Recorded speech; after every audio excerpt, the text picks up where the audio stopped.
وال میں سے ایک لڑکا مڑا۔ اس نے ہمت کرتے لب کھولے۔ چھیڑ چھاڑ کا مسئلہ ہے؟ اچھا۔ وہ محفوظ ہوتے سننے لگی۔ جیسے جیسے وہ سن رہی تھی ذہن میں لائحہ عمل تشکیل تیار ہو رہا تھا۔ کچھ روز بعد کوریڈور میں خاموشی چھائی تھی۔ کلاس روم سے چیخ کی آواز سنائی دی۔ طلباء ایک دم جمع ہونے لگے۔ عورت کی آواز ہے۔ اگلے لمحے خواتین پولیس تیزی سے چلی آ رہی تھی۔ انہوں نے کلاس روم کا دروازہ کھولا۔ طلباء کمرے میں داخل ہوئے۔ پروفیسر دین کو خبر کرنے لگے۔ ہاجرہ کمرے میں پروفیسر کے سامنے کھڑی تھی۔ اس نے مجھے چھیڑنے کی کوشش کی ہے، پروفیسر نے فی الفور کہا۔ میں نے اسے ہاتھ بھی نہیں لگایا۔ اپنے ہاتھوں کو دیکھتے ہوئے اسے چپچپاہٹ محسوس ہوئی۔ خاتون پولیس اہلکار جیب سے ایک ڈبی نکالنے لگی۔ اس نے طلباء کو دیکھا اور کہنے لگی، یہ مجھے بہت دن سے چھیڑ رہا تھا، اس لیے میں نے جان بوجھ کر یہ منصوبہ بنایا تھا۔ پولیس اہلکار نے ڈبی کھولی۔ اس میں سے باریک نیلے رنگ کا کاغذ تھا۔ یہ لٹمس پیپر ہے، ثبوت محفوظ کرنے کے لیے۔ اس نے مجھے سینے پر چھونے کی کوشش کی ہے۔ میں نے اپنی نیک لائن سے خود پر نیمبو کا رس لگایا تھا۔ وہ پروفیسر چونک کر رہ گیا۔ نہیں، یہ کچھ اور ہے، اور میں بھی ابھی شربت پی رہا تھا۔ حاجہ تیزی سے بولی، تم سیب کا شربت پی رہے تھے، اور یہ ابھی ثابت ہو جاتا ہے لیموں کے مقابلے کم ایسڈ۔ پولیس آفیسر نے پروفیسر کے ہاتھ پر لٹمس پیپر لگایا، جو فوراً اسے گلابی سرخ ہو گیا۔ نوجوان چونک گئے۔ ہاں، وہ پروفیسر بوکھلانے لگا۔ حاجہ اپنے ہاتھ انہیں دکھانے لگی۔ اگر یہ سچا ہوتا تو یہ نہ کہتا، میں نے اسے ہاتھ بھی نہیں لگایا۔ میرے ہاتھ بھی دیکھ لیے جائے، کہیں کوئی یہ سوال نہ کرے کہ میں نے اسے روکا نہیں۔ میں نے اسے روکا، جس کے نتیجے میں میرے ہاتھ پر بھی یہ شربت لگا ہے۔ یہ جھوٹ ہے، پروفیسر نے صفائی دی۔ یہ بکواس ہے، حاجہ کہنے لگی۔ مجھے پتا تھا تم یہی کہو گے، اس لیے میں کھڑکی کے باہر سے یہ منظر ریکارڈ کروا رہی تھی۔ وہ چونک کر مڑا۔ اس رد عمل پر غور کیا جائے، حاجہ چلا پڑی۔ پروفیسر پلٹا۔ اس کے چہرے کی ہوائیاں اڑی ہوئی تھی۔ شاید کورٹ میں جرح کے دوران وہ اس ویڈیو کو غیر معتبر قرار دے دیتا، مگر اس رد عمل نے ساری بازی پلٹ دی تھی۔ حاجہ نے سب لڑکیوں کو دیکھا۔ مہربانی کر کے سب لڑکیاں سامنے آئیں، جسے اس بھیڑیے نے اپنی ہوس کا نشانہ بنایا ہے۔ میں نے ان لڑکیوں کی خاطر یہ جو قدم اٹھایا ہے، مہربانی کر کے مجھے اکیلا مت چھوڑے۔ ایک ایک کر کے سب لڑکیاں آگے آنے لگی۔ پروفیسر چیخنے لگا، چلانے لگا، نہیں نہیں، میں نے کچھ نہیں کیا، پر پھر اس کی کسی نے نہیں سنی۔ بلی کشتی میں بیٹھے وہ واقعہ یاد کر کے ٹھنڈا پڑ گیا تھا۔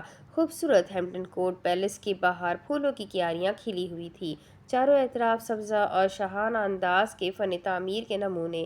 وہ اس کے ساتھ ہاتھ پیچھے باندھ کر چلتے ہوئے پوچھنے لگا، تفریح کے لیے کون سا ملک پسند کرتی ہو؟ اس نے اسے دیکھا، پھر کہنے لگی، سوئٹزرلینڈ اور اسکاٹ لینڈ۔ یہ سوچتے اس نے سر جھکایا۔ دیکھو، اس نے شاز کو شانوں سے پکڑتے ہوئے بٹھایا، تم نے مجھ سے وعدہ کیا تھا تم مجھے چھٹیوں میں کہیں لے کر جاؤ گے۔ وہ اسے یاد کروا رہی تھی، ہم اس موسم گرما کی چھٹیوں میں انگلستان سے سوئٹزرلینڈ جائیں گے، ٹھیک ہے؟ وہ خالی چہرے سے اسے دیکھ رہا تھا۔ کیا اسے انکار محسوس ہوئی تو وہ چڑ گئی۔ ہم ہنی مون پر بھی نہیں گئے؟ جواباً اس نے اس سے پوچھا۔ تمہارا مطلب ہے انگریزوں والا ہنی مون، جو 6 ماہ کا ہوتا ہے؟ آنکھوں نے دور کھڑے بلند صنوبر کے درختوں کو دیکھا۔ سیاح پیلس کے باہر تصاویریں بنا رہے تھے۔ اس نے ہنی مون کا سوچا، اب میں 3 بچوں کے ساتھ ہنی مون پر نہیں، فیملی ٹرپ پر جایا کروں گی۔ کیا کہہ رہی ہو؟ عنایتوں نے اس سے پوچھا۔ اس نے نفی میں سر ہلایا، کچھ نہیں۔ شام ہو رہی تھی۔ ابراہم ان کا پیچھا کرتے ہوئے چل رہا تھا۔ عقب سے پولیس آفیسر چلا آیا۔ کچھ نہیں ملا۔ آگے چلتے بلی نے اسے دیکھا، سب بیکار ہو رہا ہے۔ اب کیا ہمیں اوپیرا تک اس کا پیچھا کرنا ہوگا؟ ابراہم کو یہ تصور کرتے ہوئے کوفت ہو رہی تھی۔ بلی نے حاجرہ کو دیکھا، جو اس کے ساتھ صبح سے تفریح کے لیے نکلی ہوئی تھی۔